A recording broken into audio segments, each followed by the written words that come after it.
যারা মদ খায়, মদ মানে কি?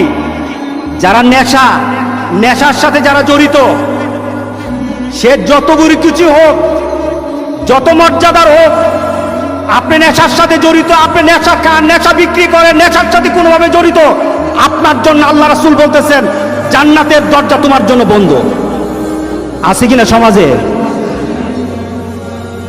নেশাখোর আছে, নেশার ব্যবসায়ী কেউ আছে, রাসূল বলতেছেন তারা জান্নাতে যাবে না, সে যত বড় আল্লাহর ওলি হোক। এরপর রাসূল সাল্লাল্লাহু আলাইহি সাল্লাম বলতেছেন আলাক,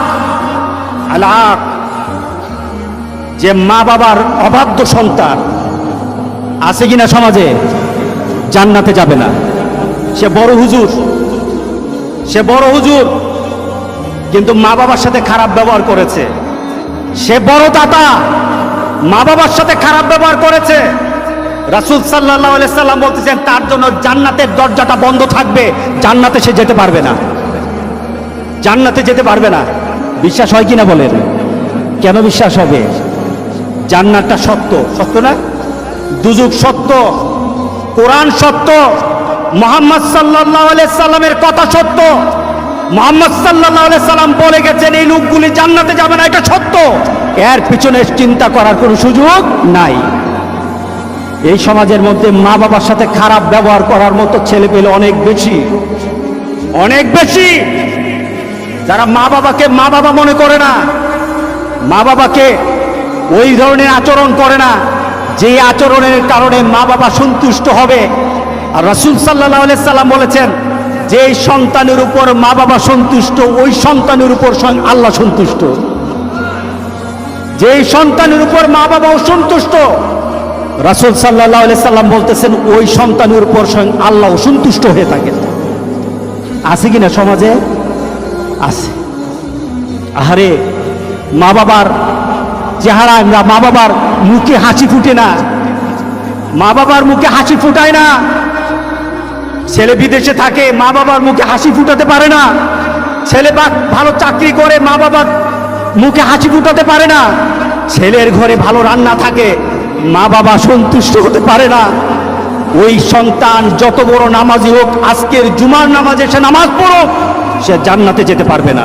বলেছেন মুহাম্মদুর রাসূলুল্লাহ সাল্লাল্লাহু আলাইহি সাল্লাম, মুহাম্মদ সাল্লাল্লাহু আলাইহি সাল্লাম, তুমি জান্নাতে যেতে পারবে না। তোমার যদি মৃত্যু হয়, তোমার মা তোমার উপর অসন্তুষ্ট, তোমার বাবা তোমার উপর অসন্তুষ্ট, তোমার মৃত্যু যদি হয়ে যায়, রাসূল সাল্লাল্লাহু আলাইহি সাল্লাম বলেছেন মরতে পারবা, জান্নাতে ঢুকতে পারবা না, জান্নাতে ঢুকতে পারবা না। এরপর রাসূল সাল্লাল্লাহু আলাইহি সাল্লাম বলছেন ওয়াদায়ুস আল্লাযী ইউকিরু ফি আহলিল খাবাস, ওই ধরনের দায়ুস কারা? রাসূল সাল্লাল্লাহু আলাইহি সাল্লাম দায়ুসের যে সংজ্ঞা দিচ্ছেন, দায়ুস কারা? পরিবারের এমন ব্যক্তি, তার পরিবারে তার মেয়ে হতে পারে, তার পরিবারের তার বোন হতে পারে, তার স্ত্রী হতে পারে, তার মা হতে পারে।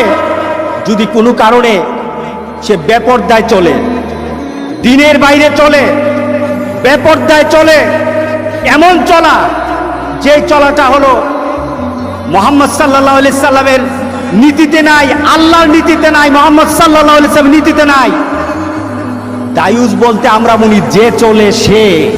রাসূল বলতেছেন দায়ুস হলো সে বাবা হওয়ার পর যদি মেয়েকে সে শাসন না করে, যে বেপরদায় চলা যাবে না, বাপ্পা হলো দায়ুস। কে দায়ুস? মেয়ে আপনার কলেজে যায়, ইউনিভার্সিটিতে যায়, রাস্তায় চলে, যদি পর্দার সাথে না চলে, আমি বলি নাই, কে বলেছেন? মুহাম্মদ সাল্লাল্লাহু আলাইহি সাল্লাম। মুহাম্মদ সাল্লাল্লাহু আলাইহি সাল্লাম বলেছেন তোমার মেয়ে যদি বেপরদায় চলে, মেয়ে যেমন দায়ুস, বাপ মা তেমন দায়ুস, এবং এই নীতিটাকে যারা পছন্দ করবে তারাও দায়ুস। রাসূল বলতেছেন এগুলি জান্নাতে যাবে না। কে বলেছেন? সমাজে আছে কিনা? আছে কিনা বলেন? ওই যে লেডি বাইক, তার পরিবারের তার চালচলনকে, তার সেই মোটর সাইকেল চালানোকে তারা কি করেছে? সমর্থন করেছে। তার শ্বশুর বাড়ির তারা সমর্থন করেছে। আমি আপনাদের জন্য বলি, মেয়েটা খারাপ হয়ে গেছে, মেয়েটা যদি দুষ্ট হয়ে যায়, মেয়েটা যদি চরিত্রহীনা হয়ে যায়, ছেলেটা যদি চরিত্রহীন হয়, তাহলে বাপ মার শাসন করা দরকার, ঠিক না? বাপ মার শাসন করা দরকার। আর শাসন না করে যদি সেটাকে যদি সমর্থন করে, মেয়েও যেমন দুষ্ট, মেয়েও যেমন, ছেলেও যেমন এই কাজ করে পাপী, বাপ মা এই কাজের প্রতিবাদ, বাপ মা এই কাজের প্রতিবাদ না করো, সেও দায়ুস, সেও জাহান্নামী, সেও কি জাহান্নামী। সুতরাং যারা এই বাংলাদেশের মধ্যে নতুন স্টাইল সৃষ্টি করতে চায়, তোমাদের জন্য একটা দুঃসংবাদ, তোমার পরিবারে তোমার মা বাবার জন্য দুঃসংবাদ, যারা এটাকে সমর্থন করে মিডিয়া তাদের জন্য দুঃসংবাদ, যারা তাদের স্ট্যাটাসের মধ্যে এই কথা লেখে যে মেয়েটা কি হয়েছে, অসুবিধা কি, এই কথা যারা স্ট্যাটাস দিয়েছে তাদের জন্য দুঃসংবাদ। রাসূল বলেছেন সে জান্নাতে যাবে না, যাবে না, যাবে না। কে বলেছেন? রাসূল বলেছেন। জান্নাতের অবস্থাটা কি? রাসূল সাল্লাল্লাহু আলাইহি সাল্লাম বলেছেন জান্নাত তো এমন, একটা ঘোড়াকে ছেড়ে দেওয়া হবে, 1 বছর সে ঘোড়াটা দৌড় দিবে, 1000 বছর পর্যন্ত ঘোড়াটা দৌড়বে, একটা প্রান্ত গিয়ে দাঁড়াবে, শেষ হয়ে যাবে তার প্রান্ত 1000 বছর।